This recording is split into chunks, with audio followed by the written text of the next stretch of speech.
अगर तुमसे कहा जाए कि एक इंसान पूरी दुनिया की सबसे ताकतवर ताकत के सामने खड़ा हो गया, ना उसके पास बड़ी सेना थी, ना सोना, ना महल, फिर भी उसने कहा मैं झुकूंगा नहीं, तो क्या तुम यकीन करोगे? ये कहानी है उस वीर की जिसका नाम सिर्फ इतिहास नहीं, हर भारतीय के दिल में जिंदा है। महाराणा प्रताप। वो सिर्फ एक राजा नहीं थे, वो आजादी की पहचान थे। वो उस मिट्टी की आवाज थे जिसे झुकना मंजूर नहीं था। 16वीं सदी में जब भारत का बड़ा हिस्सा मुगल बादशाह अकबर के अधीन आ चुका था, तब एक नाम ऐसा था जो झुका नहीं। वो नाम था महाराणा प्रताप। महाराणा प्रताप का जन्म 1540 में मेवाड़ की धरती पर हुआ। बचपन से ही उन्हें तलवार चलाना, घुड़सवारी करना और युद्ध कौशल सिखाया गया। लेकिन सबसे बड़ी सीख थी सम्मान के साथ जीना।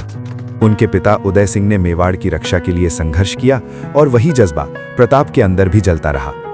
जब प्रताप ने मेवाड़ की गद्दी संभाली, तब हालात आसान नहीं थे। चारों तरफ दुश्मन, अंदर से भी कुछ लोग अकबर के साथ मिल चुके थे।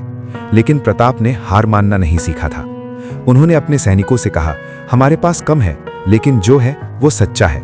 और यही सच्चाई उनकी सबसे बड़ी ताकत बनी। इस फैसले का मतलब था आराम की जिंदगी खत्म। उन्हें अपना महल छोड़ना पड़ा, परिवार के साथ जंगलों में रहना पड़ा, कभी पहाड़ों में छिपना, कभी गुफाओं में रात बिताना, बारिश में भीगना, ठंड में कांपना। एक समय ऐसा भी आया जब उनके बच्चों के पास खाने के लिए कुछ नहीं था। उनकी रानी ने घास की रोटियां बनाई और एक दिन वो भी एक जंगली जानवर उठाकर ले गया। उस पल एक पिता के दिल में दर्द जरूर हुआ होगा, लेकिन उसी दर्द ने उन्हें और मजबूत बना दिया।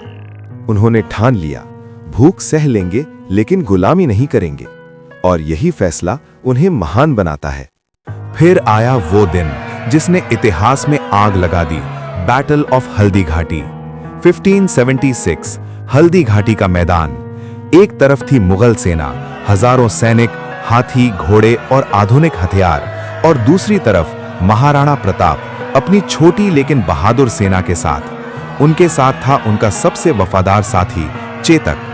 युद्ध शुरू हुआ, धरती कांप उठी, आसमान गूंज उठा।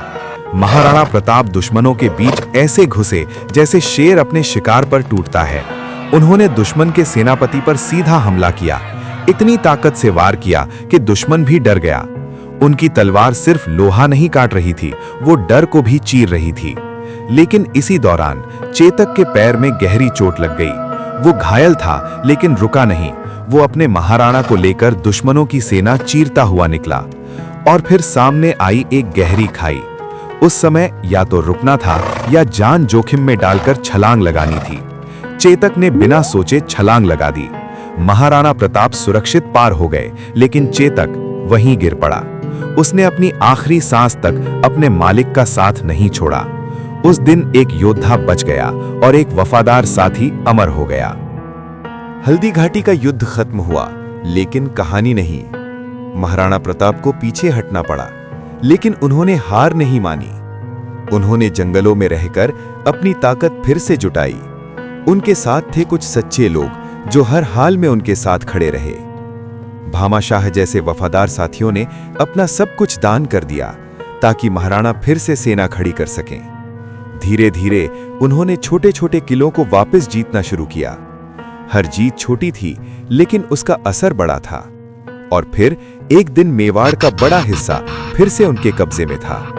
उन्होंने साबित कर दिया, जिसके अंदर जज्बा हो उसे कोई हरा नहीं सकता। महाराणा प्रताप की कहानी सिर्फ एक युद्ध की कहानी नहीं है, ये आत्मसम्मान, त्याग और हिम्मत की कहानी है। अगर हालात आपके खिलाफ हों तो हार मत मानो। अगर रास्ता मुश्किल हो तो समझ लो कि तुम सही दिशा में हो।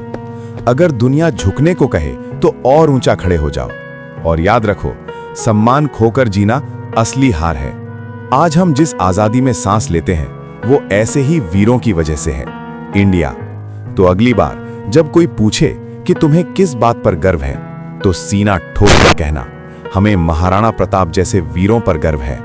फायर। अगर ये कहानी सुनकर तुम्हारा खून गर्म हो गया हो तो वीडियो को लाइक करो, अपने दोस्तों के साथ शेयर करो, और ऐसे ही गर्व से भरी कहानियों के लिए चैनल को फॉलो करना मत भूलना, क्योंकि यहाँ हर कहानी सिर्फ सुनाई नहीं जाती, बल्कि आपके दिल में आग जगा देती है। फायर।